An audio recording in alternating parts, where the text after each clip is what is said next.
જો આપણે ઓમાં હે ને પાણી વાળ્યું હમ.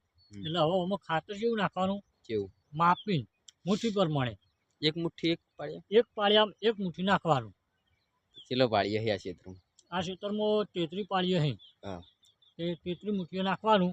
એ તમે ખાતર એટલું જ લાયા છો આ લાવ્યો કમ્પ્લીટ 33 પાડીઓ બરોબર ચાલે એવું જ લાયા છો એ આમ કરી હા આમ કરી આ નાખ્યું હા એ નાશ્યું હવે હેડી જાય એમ એ ખેડૂત હેડ્યું છે આખા પાળિયામાં ચાલ્યું છે. ચાલો ચાલો કંજૂસ કરવી પડે યાર આમાં. એરંડા હી એ પ્રમાણે ખાતર બરોબર હા પણ બહુ ખાતર ના હલાય પણ હું બેકાઈ જઈએ એડા ખાતર ખાઈ ખાઈ વાહ એટલે આટલું જ નાખવાનું.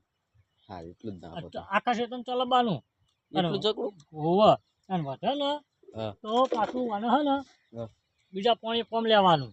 હા જો આપણે એડા જો ચેવા હે સમજો છે.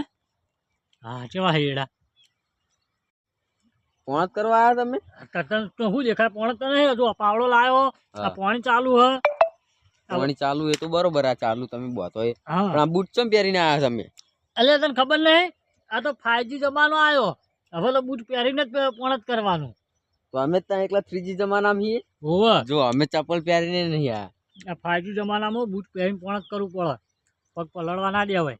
એવું હોવે બગડી જશે શ્વાસ સર્કિટ થઈ જાય હા પગને શરદી થઈ જાય.